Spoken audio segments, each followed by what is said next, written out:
నమస్తే. వార్తల్లో ముఖ్యాంశాలు చదువుతున్నది జర్నలిస్ట్ కృష్ణ. మేడ్చల్ జిల్లా ఘట్కేసర్ కరెంట్ ఆఫీసులో ఏసీబీ సోదాలు. ఓ వ్యక్తి నుండి 15,000 లంచం తీసుకుంటుండగా రెడ్ హ్యాండెడ్గా పట్టుకున్న ఏసీబీ అధికారులు.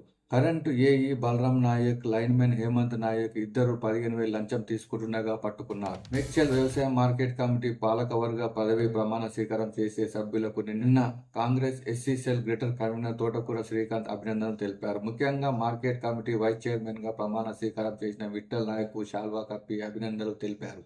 తెలంగాణను వణికిస్తున్న చలి 3 రోజులు అలర్ట్. తెలంగాణలో ప్రజలు చలికి గజగజ వణికిపోతున్నారు. రాగల 3 రోజుల పాటు వాతావరణ శాఖ ఎల్లో అలర్ట్ జారీ చేసింది. రాత్రిపూట ఉష్ణోగ్రత ఆదిలాబాద్, ఆసిఫాబాద్ జిల్లాల్లో 9.5 డిగ్రీల లోపు, మిగిలిన జిల్లాల్లో 10.14 డిగ్రీల మధ్య నమోదయ్యే అవకాశం ఉందని పేర్కొంది. వరంగల్ జిల్లా నిత్యం నాటుసారా తయారు చేసి పలు ప్రాంతాలకు రవాణా చేస్తూ పట్టుబడిన నెక్కొండ చెరువు ముందిరి తాండాకు చెందిన బానోతు సరియాపై పీడీ యాక్ట్ కేసు నమోదు చేసి చెర్రపల్లి జైలుకు పంపించిన నర్సంపేట ఎక్సైజ్ పోలీసులు. నల్లమల్లలో అనుమానాస్పదంగా కాలిపోతున్న కారు. నాగర్ కర్నూలు జిల్లా అచ్చంపేట మండలం శ్రీశైలం ఘాట్ రోడ్డు కూర్చొని మూల వద్ద అనుమానాస్పదంగా కాలి బూడిదైన కారు. సంఘటన స్థలానికి చేరుకొని విచారణ చేపట్టిన పోలీసు మరియు అటవీ శాఖ అధికారులు. కీసర మండల అంబేద్కర్ సంఘం అధ్యక్షుడు కొమ్ము సుదర్శన్, ప్రధాన కార్యదర్శి తుడుం శ్రీనివాస్ అధ్యక్షతన ఘనంగా భారత రాజ్యాంగం 75 సంవత్సరాల దినోత్సవ వేడుకలు జరిపారు. భారతదేశంలో ఎలాంటి వివక్షత తావు లేకుండా అందరికీ అన్ని రంగాల్లో సమాన అవకాశాలు వస్తున్నాయంటే అది రాజ్యాంగం గొప్పతనమే.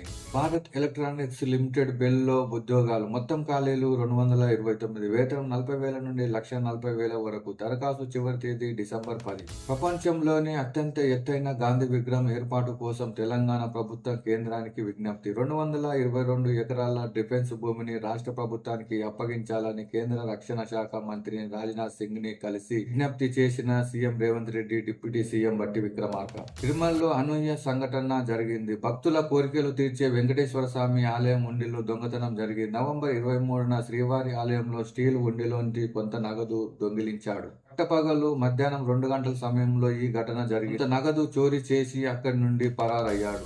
భారత్ ఆస్ట్రేలియా మధ్య 5 మ్యాచ్ల టెస్టు సిరీస్ జరుగుతుండగా రెండో టెస్టు డిసెంబర్ 6 నుంచి అడిలైడ్ లో జరగనుంది. ఈ మ్యాచ్ కోసం cricket Australia chief selector coach Andrew McDonald's Australia రెండవ మ్యాచ్ కు ఎటువంటి మార్పులు లేని జట్టును ఉంచుతుందని ధృవీకరించారు. ముంబై మారణ హోమానికి 16 ఏళ్లు. ప్రపంచ దేశాలు కూడా ఈ ఉగ్రదాడిని తీవ్రంగా ఖండించాయి. రాత్రి 9:30 ముంబైలోని ఛత్రపతి శివాజీ మహారాజ్ టెర్మినల్ రద్దీగా ఉన్న రైల్వే స్టేషన్ లో చొరబడి ఉగ్రవాదులు విచక్షణ రహితంగా కాల్పులు జరిపారు.